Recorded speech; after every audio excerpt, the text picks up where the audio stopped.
In January, I celebrated 5 years of anchor training. Did you know that of all the small businesses, only half actually make it to 5 years? Yeah, it's a pretty big deal. In my time of reflection and really thinking about what 5 years truly means, seeing that stat side by side, I've come along and really thought about what are the biggest business lessons that I've learned that can help you, an aspiring freelancer or a current freelancer looking to grow their business, either into an agency or just something a little bit more larger and stable than they might have. So in today's video, I'm gonna give you my 5 business lessons from my 5 years in business. Hey friends, my name is Vanessa, the founder and CEO of Anchored Training. I am so excited to be giving you a little bit more of an insight into my 5 years as officially a business. Now, even though Anchored Training's been open for 5 years, I had actually been in business 7 years before that, freelancing under my own name. It was not until January of 2018 that I officially LLC'd the business. So my first lesson in business is that I would have stopped worrying that I did not know about all the things of instructional design. Yes, you definitely need to know instructional design if you want to open up an instructional design agency or instructional design business. I totally agree. However, constantly feeling like I have to be an expert at every single thing, know every theory inside and out, know exactly what to do in every single situation has held me back over the years. And frankly, it is just my imposter syndrome and a way for my brain to try to keep myself safe from my fears of being ridiculed, my fears of being laughed at, my fears of, being proven that I'm, shown that I'm, I'm a fraud, even though I'm not. I've done over 7 + 5, I'm like losing my math here, 12 years, 13 years of instructional design, actually longer than that because I only freelanced for those 2 years. But anyway, I digress. I literally thought for years, up until not that long ago, that I was a fraud. Someone had been in business for so long, I've been doing this work for so long, still felt like I was a fraud.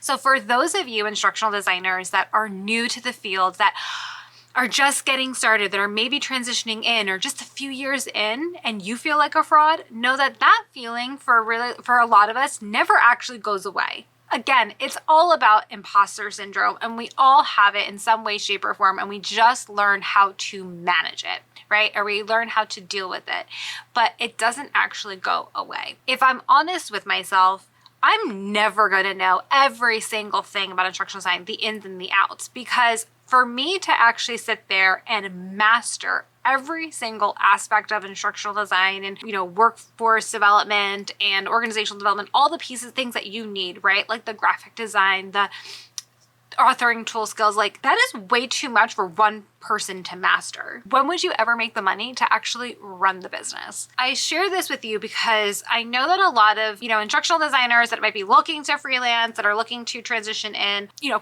over from working on their own to consulting, often feel this same sense of imposter syndrome, that they're just not enough. And I'm here to tell you that you are enough. There is always going to be something to learn. You carve the time to build up those skills that are imperative for you to learn. And then honestly, you partner or you source people who will help you with the rest.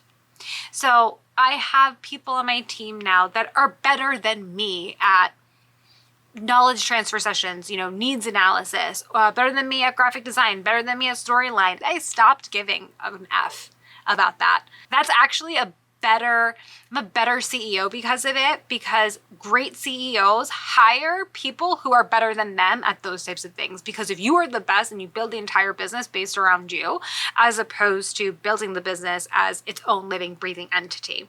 And if you build a business that it's all about you, it's really more about your ego. Sorry. Really, truly stop worrying about knowing everything. Really hone in on your craft, identify what your niche is, and really focus there, and then gain the skills, gain the experience, and then you can grow and build from there. And all these people that are posting on LinkedIn, posting on social, posting on YouTube, myself included, like none of us know everything. And so don't let us posting stop you from sharing your experiences or stop you from going after your dreams. My second lesson is that I would have recognized that this was a business and treated it as such. Again, like I kind of alluded to earlier, is I started building this business more around myself and not really looking at this as an actual business. And so what I mean about that is that I really focused on studying the instructional design craft as opposed to studying really great business people who scale businesses. For me, that is my goal. Might not be yours, which is totally fine. But for me, I want to scale this business to be a mother effing empire. I spent so many years more focusing on instructional design and ignoring the business side of things that I feel like right now I'm kind of playing catch up. And I would have sought out the help of people outside of instructional design when it comes to growing and scaling a business. Would have sought out a coach earlier, a mentor in a different area, because while I love us instructional designers, we don't always do a really good job of speaking business. And when you recognize that the stakeholder that you are speaking to and trying to make your case as to why that proposal that you just put in front of their face is worth their time, when all they see it as an expense item on their profit and loss statement, it's hard. You're actually speaking two different languages, right? So if I had spent time really working on the business, one, I would have did different things and made different decisions in my business. But two, once I started doing that, it has helped me craft my voice, my messaging when I am speaking to other business owners and to potential clients. And when you can do that and start to speak their language, it is a much easier sell. It's a much easier way to get to convince them, what you're doing is right. It's a much easier way to convince them that it is right when you're speaking their language and giving them exactly what they're looking for, as opposed to you two talking two different languages and never being able to meet in the middle. I find that as instructional designers, where we often lack is the ability to have that business conversation. Right? And sometimes I feel like that's why we miss the seat at the table. That's why we're not brought in sooner and people don't see the value, because we're not doing a great job speaking in their terms as to what the value is. We're speaking in our terms. When you can start to learn that speak and really observe and see what it is that they're looking at, what is keeping them up at night? What kind of books are they reading, right? What kinds of industry magazines are they perusing, the blogs? It helps for you to really understand how you can provide a solution to the problems that are keeping them up at night. And so that is one of a key lesson and a key change that I have made in a business. And it has honestly shifted the way that I look at a lot of things. It can be very easy for me to go on social media and blast a lot of, things that I see, feeling like I'm being taken seriously, or, L&D is not being taken as seriously or as important as it should. But when I sit back and I actually think of like all the other things that probably are going on, it makes it a very different conversation in my head and a different perspective. So I think if you can also look outside of the field for inspiration in terms of the business, but also just in general, you'll see the L&D in a new light, and you'll see your stakeholders in a new light, and you'll have a different appreciation. On the flip side to that, in terms of my business, I would make a lot different decisions. Part of business for me is working on my mindset, and I did not do enough work in the beginning to work on that mindset. And I didn't do enough work in the beginning to make sure that I wasn't always operating from a famine or a scarcity mindset. And I made really bad business decisions. Because of that, it's hindered some things in the business. Our growth opportunity, our growth potential. I hired before, but I wish I did a little bit more consulting with others about the hiring process and bringing people into the business, because it would have saved some heartache and I could have found more of my people sooner. And without those lessons, life would, one, be boring, and two, you actually would never grow. And so I'm glad that I have some of those lessons. Maybe not all of them, or I could have scaled some of those down. But I'm glad that I went through trials to make the wins just so much sweeter. And man, is it pretty sweet right now. And so my third business lesson in my 5 years is I would have found my niche and specialty a long time ago and looked outside of instructional design for that. I think for me, I thought that my niche or specialty was going to be something necessarily super related to like instructional design, like e-learning development for the healthcare space. And it took me a long time to realize that our specialty is really more that we're taking social media lessons and we're applying it to your learning and development solutions, right? We are taking TikTok and we are showing you how you can use that so you can actually engage your employees.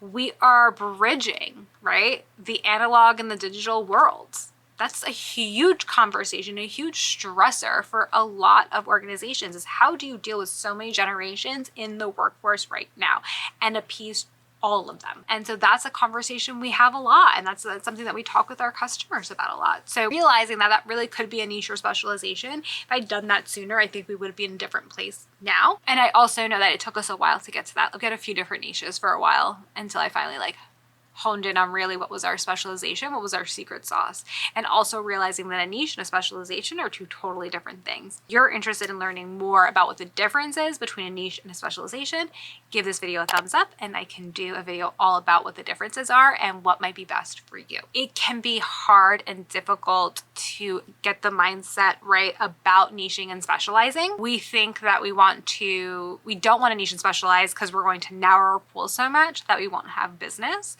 where in fact you go deeper and then you can spread that way. And so when you are all the things to everybody, you are just one in a million, and all you can really do is really negotiate and sell yourself on price.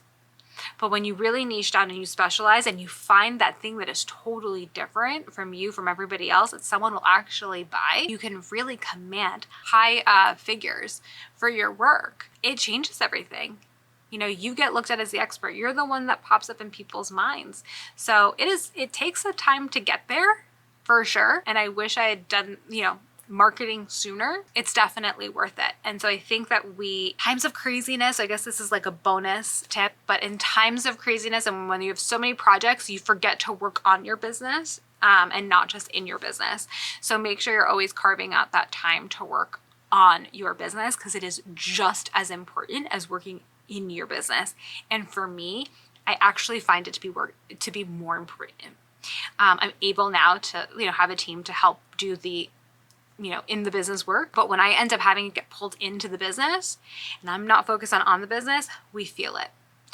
We feel it 3 months later. And once I started really stabilizing that piece, it really makes the ups and the downs a lot more stable. And you're actually starting to see predictable recurring revenue because we were able to, 1, niche and specialize, 2, build really great relationships with our customers, and they keep coming back and they become our biggest referral, our biggest, walking testimonials. They're like our salespeople for us. I always am doing activities to put our name out there to get in front of additional potential clients to fill in that pipeline.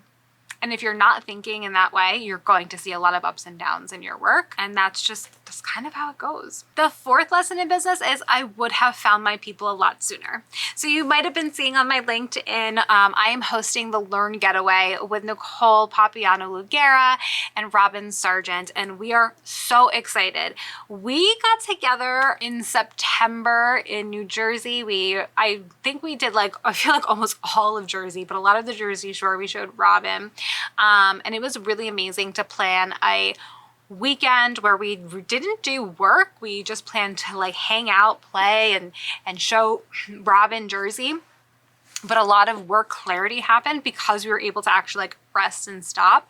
And we were able to ask each other honest questions that we didn't really know to ask, or we were able to say things that I was like, I'm thinking like this, and I don't know if I'm the only one. And they're like, no, you're not the only one. You're in a safe space. We've had those thoughts too. And that has really helped me with my mindset. And they are now my business besties. They understand the business. They understand the struggles. And they're my first texts when something goes wrong and my first text when something goes really right. And it's really important to have that. It's really important to know who's going to be on your side, who's going to be your cheerleader, and who's going to also give you different perspectives. It's not all woo and amazing and people not telling you the real deal.